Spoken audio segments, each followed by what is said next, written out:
Alright guys, we have the patch notes for the beta. Let's go through these. Let's do it. Link stuff to my BattleNet. Something to do while waiting for it to be up. Well, the PTR is probably not going to be up in time for the stream, but we'll cover all of this stuff. Alright, cool. Well, 2.0 open beta. Significant updates, blah blah blah. Help and play testing, lots of data. That's nice. Okay, and that's how you get in. Cool. Items unlocked or purchased in the open beta will not transfer to the live version. Hero levels, player levels, progression, reward, progress will not transfer. So you don't get anything you do in the open beta in the actual game. Nothing. So don't bother. Minimum specs have been updated. So if you've got like really old shit, you might be in some trouble. Anyway, new hero Cassia as well. Cassia is really good. I've played her. She's very strong. She gets 65 physical armor when she's moving, which is nuts. And she's got a blind.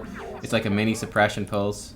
What's going on here? Probe is making noises. Okay, I'll try to get rid of that. She's, yeah, got stuff. We'll look at her in detail ourselves properly another time.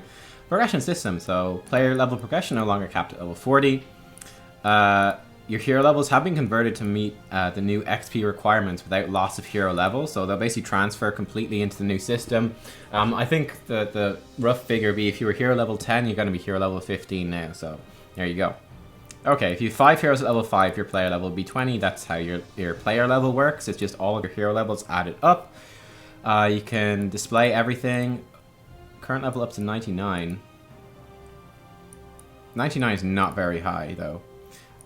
Player progression badge art will receive more decoration every 25 levels. Every 100 player levels, the level displayed in the progression badge will reset. The badge will upgrade with even more ornate artwork. Cool. Okay, good.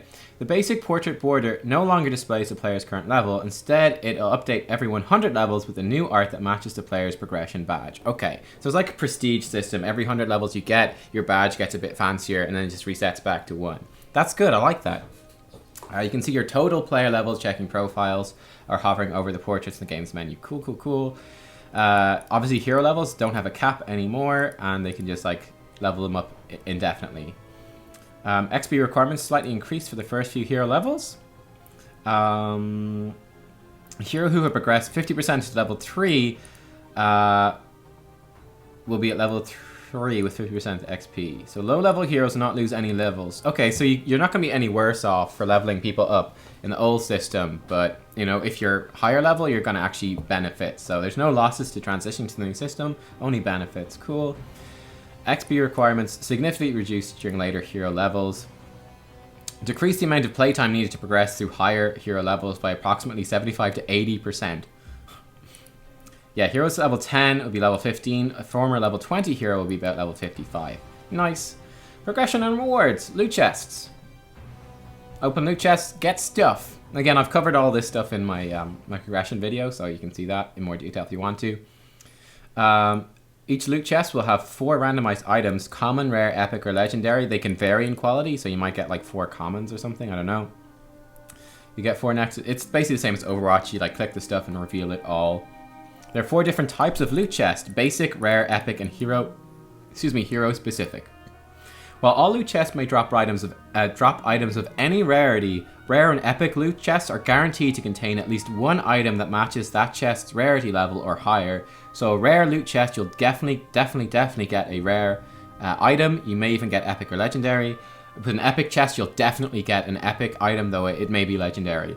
But you won't get anything worse than that, so that's cool. Hero-specific ones get 1 item associated with that hero. You can re-roll loot chests for 250 gold. You can do it 3 times, and the price increases by 250 gold each time. So 250 the first time, 500 the second time, 750 the third time. The original contents are permanently gone, and you get 4 new random things. The cool thing about this is, let's say you get an epic loot chest, you can re-roll it 3 times in the hope to upgrade that to legendary, which probably has got a better chance. Or to get a different epic thing if you, let's say you get an epic skin or something that you already own. Can you get 4 legendaries? Probably, if you're extremely lucky. Loot chests and new items. Loot chests can have heroes, main skins, stim packs, wow. New items. There's a new legendary skin, Prime Evil Diablo. which is really cool. There's announcer packs, there's voice lines, there's banners, there's sprays, there's emojis.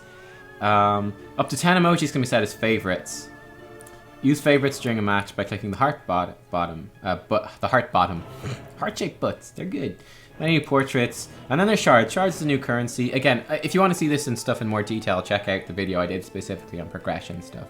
But shards, they're a new crafting material. It's basically a third form of currency. You get them from loot chests. If you get cosmetic item, like if you get duplicate items, they'll turn into shards. So you get some shards. You always get something, even if you get the same item twice in the loot chest, you get shards. And then you can forge all cosmetic items from loot chests with the shards. So if there's something you really want, you can save up your shards and then forge that particular skin or that particular emoji pack, whatever it happens to be. And yeah, cool. Okay, so you get a loot chest every player level. You get a rare loot chest every 5 player levels, or an epic one every 25 player levels. Level requirements for hero rotation is, okay, slots 1 to 10 are at level 1. You get slots 11 to 14 at players level 5, 10, 15, and 20. So you unlock all the free rotation actually really quickly now. I think much more quickly than before. Players will earn additional rewards upon reaching the following levels. Level 5, 1,000 gems. They're like real life currency. Level 10, stim pack. Every 25 player levels, 150 gems. Oh, that's nice. That's about, I think, I haven't confirmed how much the gems are going to be, but I think that's about like $10, and that's about $1.50 probably, I would guess. That's nice. So you will like build up gems, and you can then just buy things with the gems that you very slowly build up. That's quite nice. At least it's something. It's better than nothing. Hero level progressions. Every hero level 5, you get the hero portrait. Level 15, the master portrait. This is actually a bit harder to get than it was before then. 5 hero levels, 500 golds. Every 10 hero levels, a hero-specific loot chest. Skin variations mount and master skins have been reclassified as individual items. Players can receive these items as loot chest drops, forge them using shards. They're no longer unlocked via hero progression. So master skins, no longer to do with hero progression at all. Players who owned any skins, master skins, and mounts prior to this update will still be able to use them after release, so you'll have them all unlocked if you own them before. Didn't they buy Crowley for 300 gems? I have no idea. Collection then is like the new shop. It's the collection now, so you can see everything. You can see the purchasing options available. You can forge items, so you can basically click on everything to find out more details, how much they cost to make. Drop down, you can filter by owned, unowned, release date, and more. Cool. The bundles tab has been removed. All available bundles will now appear on your collection's featured tab. Upon receiving previously unowned items in a loot chest, the total number of the new items added to your collection will be displayed on the collection button, top navigation bar. Alright, great. You'll see new item notifications on each category tab. Great. Okay, cool. And you can like clear out the notifications. It's very much like Overwatch. New currency gems. Gems have replaced real money as the primary currency in Heroes of the Storm. They can purchase heroes, bundles, loot chests, stim packs, and featured items. So you can't just like buy straight up. You can't be like, I want this skin, I'm going to buy it with real money. This is my understanding. You can't be like, I want this particular skin, I want to buy it. You can only buy skins for real money if they're featured items. I have no idea how many items will be featured. Otherwise, you have to buy loot chests and hope that you roll those skins.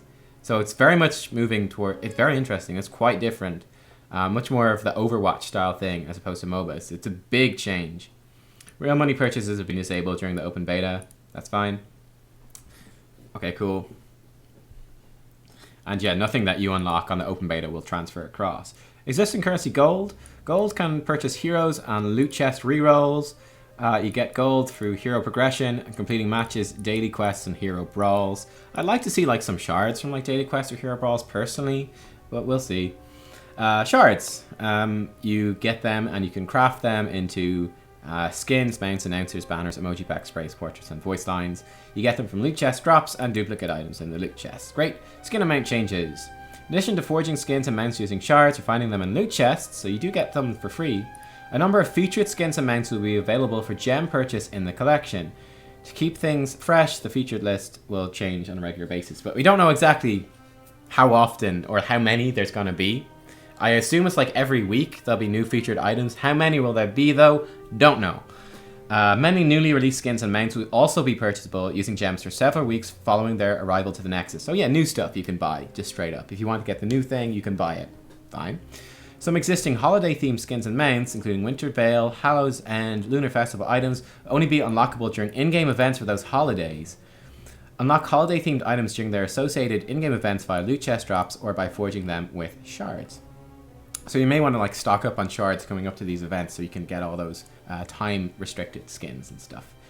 Alright, cool. User interface. Stuff is there. Nothing important here. Quest log. Progression section being at the bottom of the quest log. Display upcoming progression system rewards. Would be like, you will earn a special loot chest in a next level. Or like, this hero is the next one that will get a hero-specific chest. Something like that. Cool. We've got loadouts as well. The P2R is up, is it? Okay, let me check that at the same time as we're doing this. I want to come back to here.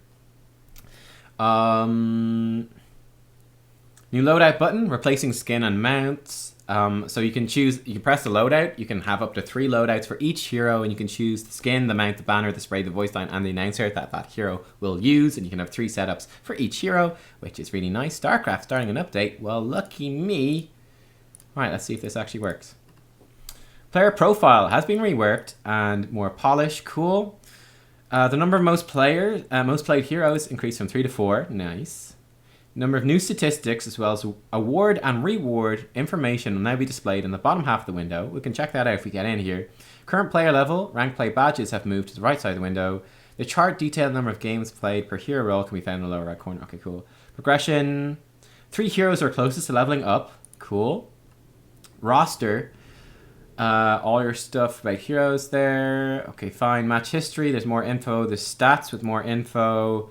Portraits are there. They're pretty much the same. And then in-game UI, there's the expression wheel. Press X to bring up the expression wheel. It's like the ping wheel. You can do sprays, voice lines, dance, or taunts through like a wheel, so easy access to those. Loading screen has received new art. Here we go. Let's check some of this stuff out. Cool. Progression system, hero level, player level, loot chest. Great. Gems, gold, shards. Cool. Cover that stuff. Hey, we are total hero levels 111. We got one, but we got like this is the first prestige level and then 11 points. Nice. We got 21 loot chests. Cool. Well, let's open up some loot chests. How big are the ETC changes while that's loading? ETC. Health nerfed. Oh, nice. Rockstar. 20 armor. Okay. Huh. There's barely anything left in the patch notes. We'll finish this off. So, loading screen updated. Battlegrounds. Falling Battlegrounds. Minor layout improvements. Sky Temple. Cursed Hollow. Dragon Shard Garden of Terror. I don't know what this means exactly. Small adjustments to terrain. Some areas of brush have been pruned or removed. Battleground art has been updated to match the areas where these changes were made. Okay, the Butcher. Hold Alt, click the fresh. Oh, this is great. You can tell people how many stacks you've got. ETC. Big health nerf. Big HP regen nerfed. Rockstar. No more ally attack speed. Gives you 20 armor for 2 seconds. Doesn't stack. Guitar Hero, level 1. Healing gain from basic attacks increased. No longer increases attack speed. Echo Pedal. The damage is massively nerfed. The damage buff, though, against minions and mercs massively increased. And then Showstopper, the armor massively nerfed. Interesting. So it seems like a pretty big nerf to ETC overall. These changes to ETC are a continuation of our attempt to align warriors with the big picture role, so we can continue to see a variety of them regardless who's really strong at the moment. Alongside a lot of specialization, we need a couple of generalist warriors, and we think ETC as well as Murden should fill that role. They should always be a safe pick for your team because they fit into every team, composition, or battleground, but may be outperformed by the specialized warriors in their ideal situations. Found that having attack speed on his trait pointed him towards basic attack teams and maps like Battlefield of Eternity, where sustained damage was important. Instead, we decided to add general armor, but wanted to make sure it still had that fun Bard-style gameplay, where playing optimally includes spreading out abilities. We've updated Showstopper to provide less armor, because stacking armor makes every point more and more valuable. Lastly, we've reduced Echo Pedal's damage against non-minions and mercenaries, so that's an obvious pick when you need wave clear, but Hammer-On and Pinball Wizard are better during a team fight. I kind of like that changes. The 20 armor is nice, but it's a lot of HP that you're losing out on, I feel. And all the attack speed buffs kind of sucks too. Interesting. I don't know exactly what to make of it. Anyway, let's open up some more loot chests.